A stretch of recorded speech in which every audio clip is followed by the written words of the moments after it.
chaîne. Place à la recette de la couronne des rois, dégustée en Provence à l'occasion de l'épiphanie, avec cette brioche bien moelleuse, avec son doux parfum de fleurs d'oranger et ses petits fruits confits. Allez, les ingrédients: 400 g de farine, 150 ml de lait, 100 g de sucre, 2 œufs, 2 cuillères à soupe de fleurs d'oranger, 8 g de levure sèche de boulanger, une pincée de sel et des fruits confits. C'est une sorte de mélange, vous trouvez ça en grande surface. Et 80 g de beurre.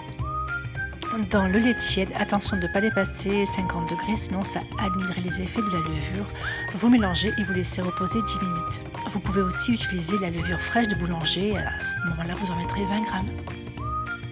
Dans la cuve du robot, vous versez la farine, le sucre avec une pincée de sel. On mélange un petit peu et on forme un puits.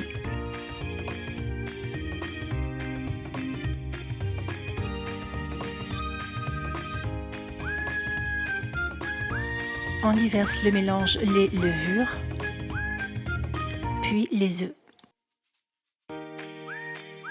l'eau de fleurs d'oranger, puis à l'aide du crochet du robot, vous commencez à battre à vitesse moyenne, à peu près 5 bonnes minutes.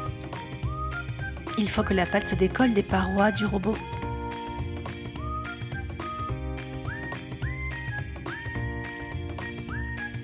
Il est temps d'ajouter le beurre. Alors le beurre doit être à température ambiante. Vous laissez pétrir une bonne dizaine de minutes car le beurre doit être complètement amalgamé à la pâte. Celle-ci doit être bien élastique.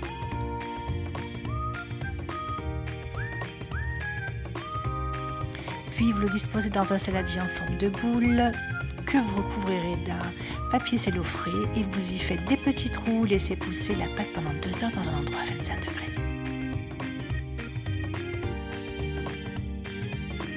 Vous farinez votre plan de travail. Avant ça, vous aurez dégazé la pâte en tapant dessus pour bien laisser échapper l'air. Alors, je sais pas vous, moi j'adore la couronne des rois aux fruits confits, que je préfère d'ailleurs à la frangipane. Mais j'avoue qu'entre deux, mon cœur balance. C'est pas forcément toujours évident. On étale un petit peu la pâte en l'étirant, puis on insère à l'intérieur la moitié des fruits confits, puis on forme une autre boule et on va recommencer l'opération une deuxième fois. Il y a plusieurs versions de la couronne des rois. Les fruits confits ne sont pas forcément toujours appréciés. Vous pouvez aussi la faire tout simplement au sucre perlé ou nature tout simplement.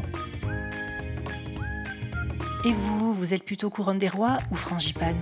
Dites-le moi en commentaire. Voilà, après avoir bien inséré tous les fruits confits, on forme une belle boule et on va passer au façonnage.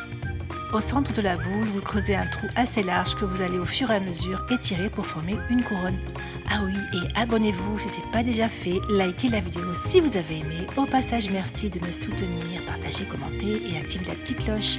Vous savez, pour recevoir toutes les prochaines notifs et ne rater aucune de mes vidéos. Voilà, la couronne prend forme. Pour la dorure, un jaune d'œuf, j'ai disposé un emporte-pièce au milieu. Si vous n'avez pas, vous pouvez tout simplement prendre un verre pour éviter qu'à la pousse et la cuisson, le centre ne se referme de trop. Et vous laisserez la brioche avoir une deuxième pousse, c'est-à-dire dans un endroit à 25 degrés ou dans un four éteint à la même température, encore pendant 2 heures. Autour, j'y ai mis un cercle à pâtisserie pour que la pâte prenne la forme ronde de la couronne, mais ceci est tout à fait facultatif. Elle a trop bien poussé au bout de 2 heures, elle a doublé de volume, j'ai trop hâte. Mais avant ça, Mimi, il faut la cuire 25 minutes à 180 degrés. Et oups, étourdi, j'ai oublié la fève, pensez-y, vous inquiétez pas, je l'ai rajoutée juste à temps. À la sortie du four, à l'aide d'un pinceau, j'ai mis de la confiture d'abricot tiède.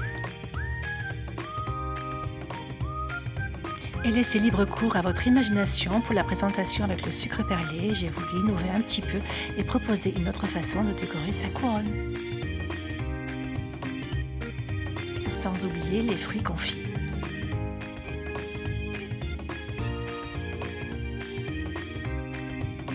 Et pour le finish, les cerises confites.